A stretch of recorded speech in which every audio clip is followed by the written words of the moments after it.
شریف لوگوں کو شریف عورت میں. تو یہ حضرت عائشہ کی برات میں جو نازل ہوئی ہے اس کا بھی مطلب یہ ہے کہ پیغمبر نے جب اپنی رغبت سے حضرت عائشہ سے نکاح کیا ہے تو آپ تو پاک دامن تھے, آپ کسی فاحشہ سے کیوں معاذ اللہ نکاح کریں گے؟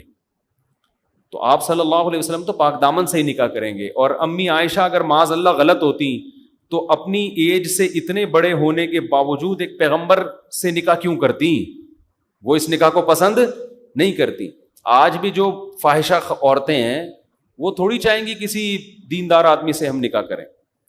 تو عام نارمل روٹین یہی ہے. ہاں کبھی اس کے خلاف ہو جاتا ہے, بعض دفعہ اس کے خلاف بھی ہو جاتا ہے, کسی عارضے کی وجہ سے ہو جاتا ہے. ایک فاحشہ عورت ہے, خوبصورت اتنی زیادہ ہے کہ اس کی خوبصورتی اس کی بد کرداری پر غالب آ گئی, تو کسی پاک دامن نے عشق میں آ کے اس سے نکاح کر لیا. تو یہ کسی عارضے کی وجہ سے ایسا ہوتا ہے, نارملی ایسا نہیں ہوتا. جی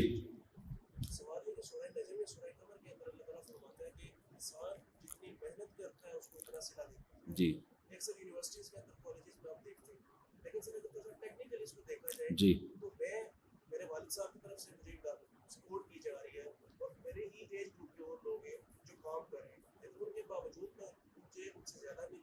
ہاں جی جی جی جی جی جی جی یہ سورہ نجم کی آیت ہے. وَأَلَّيْسَ لِلْإِنسَانِ إِلَّا مَا سَعَىٰ, انسان کو وہی کچھ ملے گا جس کی وہ کوشش کرے گا.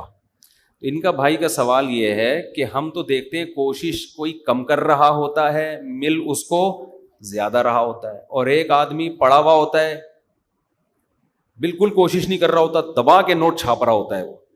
اور بعض دفعہ ایک آدمی دن رات ایک کر دیتا ہے کوشش میں, رزلٹ اس کا کیا ہوتا ہے؟ صفر ہوتا ہے. دیکھیں یہ جو الیس للانسان الا ما سعی والی آیت ہے یہ مکہ میں نازل ہوئی ہے شرک کی نفی کے لیے. مشرکین مکہ یہ کہتے تھے کہ یہ جو ہمارے بت ہیں نا, جو بھگوان ہیں ہمارے, ہم کچھ بھی نہ کریں تو یہ ہمیں بخشوا دیں گے. اس نظریے پہ رد کرنے کے لیے کہ یہ تمہیں نہیں بخشوا سکتے, تم جو کوشش کرو گے اسی کا اجر قیامت کے دن تم کو ملے گا. ایک تو یہاں رزلٹ سے مراد آخرت کا رزلٹ ہے, دنیا کا نہیں ہے. دنیا کے رزلٹ کے بارے میں دوسری آیت ہے, وہ میں ابھی پیش کروں گا. تو پہلی بات, یہاں رزلٹ سے مراد وہ رزلٹ جو اعمال کا آخرت میں ہوگا, کیونکہ یہ مشرکین کے رد میں نازل ہوئی ہے. وہ کہتے تھے کہ ہمارے جو بت ہیں یا بزرگ ہیں ہم کچھ بھی نہ کریں یہ ہمیں قیامت کے دن بخشوا دیں گے. جیسے پادریوں کا, عیسائیوں کا نظریہ ہے نا, جو مرضی کرو, پادری سے جا کے کچھ دم درود کروا لو تو سب اگلا پچھلا برابر ہو جائے گا. تو قرآن نے کہا جو کرو گے وہ قیامت کے دن بھرو گے. تو اس پر جو اصل اشکال ہوتا ہے نا وہ کوئی اور ہے, وہ میں ابھی کرتا ہوں.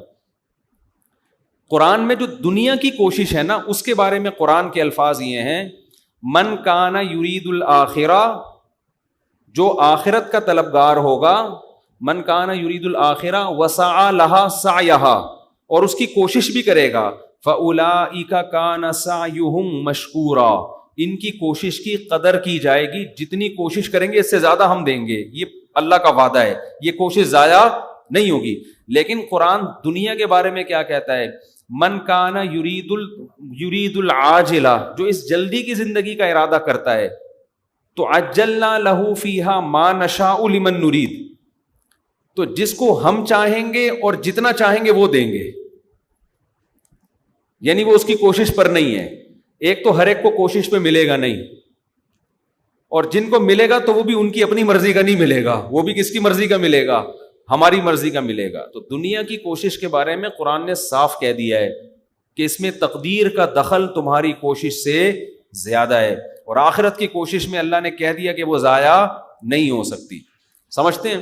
اصل اشکال جو اس آیت پر کیا جاتا ہے نا وہ یہ کیا جاتا ہے کہ جب آپ کو آپ کی اپنی کوشش ہی ملے گی تو پھر ایصال ثواب کا کیا مطلب ہے؟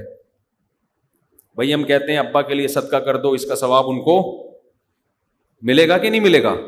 تو قرآن تو کہہ رہے ہیں انسان کو وہی ملے گا جس کی وہ کوشش کرے گا. تو صدقہ تو آپ نے کیا, ابا نے تھوڑی کیا ہے, اور ثواب کس کو مل رہا ہے؟ ابا کو مل رہا ہے نا.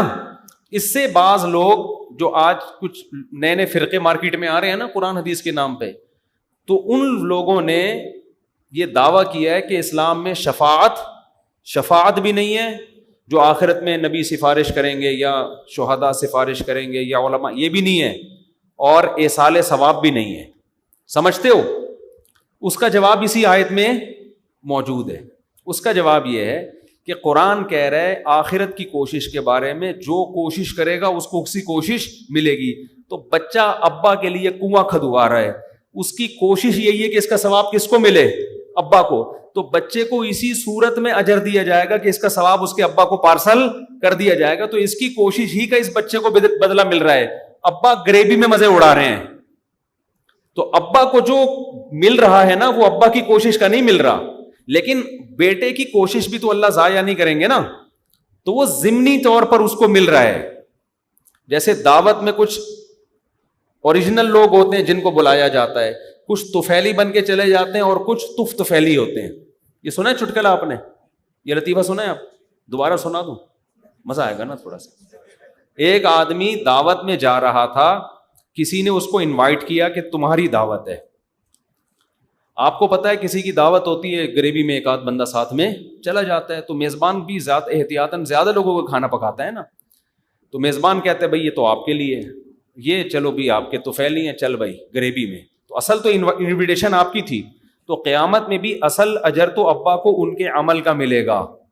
باقی اولاد جو ابا کے لیے کر رہی ہے اس کا اجر اصل میں اولاد کو مل رہا ہے, لیکن ملنے کی صورت ہی یہی ہے کہ اس کے ابا کو دے کے اس کو خوش کیا جائے گا کہ تو چاہتا ہی یہ تھا ابا کو ملے. تو یہاں ابا کو طفیلی بن کے مل رہا ہے, اصل بن کے نہیں مل رہا. تو ایک آدمی دعوت پہ گیا, کسی نے کہا,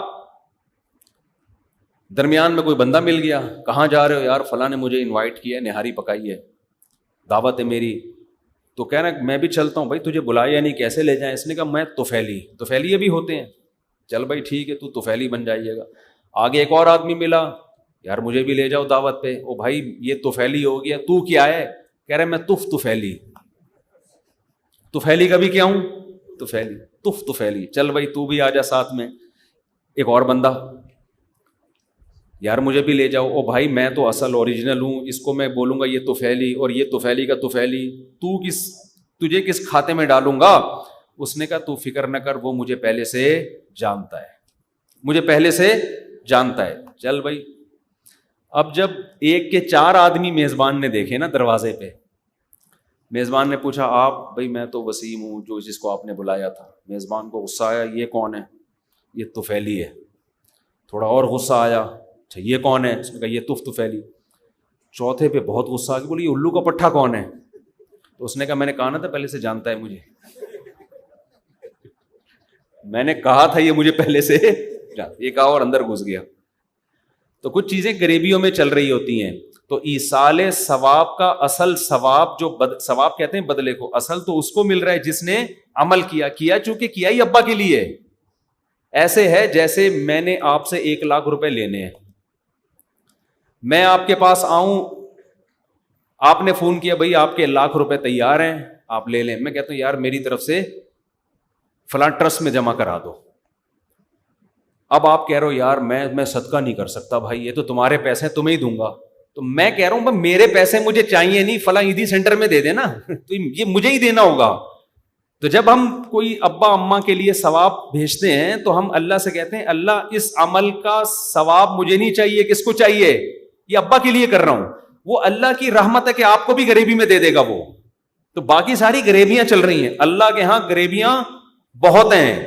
دیکھو جو کنجوس ہوٹل والا ہوتا ہے نا وہ کبھی بھی غریبی نہیں دیتا. آپ نے 150 روپے جمع کرائے نہاری کے, ایک نہاری لا کے دے گا, آپ نے کھا لی, آپ بولو گے یار 2 آدمی بیٹھے ہیں ذرا جلدی غریبی لا دے, وہ کہے چلو یہاں سے. لیکن جو سخی ہوگا نا, تو ہم نے کنجوسوں کو دیکھا ہے ایسے ہوٹلوں میں 10-10 غریبیاں کھاتے ہوئے. 6 آدمی چلے گئے, ایک نہاری کی پلیٹ منگوائی, وہ ختم ہو گئی, لیا غریبی لیا, 1 غریبی 2 غریبی 3 غریبی 4 غریبی. ہوٹل والا بھی کہا چلو یار دیکھتے رہو, بھوک ان کم وقتوں کو نکالے گا کون یہاں سے, وہ بھی دل بڑا کیا اس نے. تو غریبی سسٹم جب دنیا میں چلتا ہے اور ہوٹل کا مالک سخاوت دکھاتا ہے, تو اللہ کے تو دونوں ہاتھ یداہ مبسوطتان کھلے ہوئے ہیں. اللہ کہتے ہیں تمہیں تمہاری کوشش کا بدلہ تو ملے گا. اب دوسرا تمہارے لیے کر رہا ہے تو غریبی میں اس کو بھی اور تمہیں بھی, تو وہ کرتے چلے جاؤ, تو وہ اللہ اجر دیتا چلا جائے گا.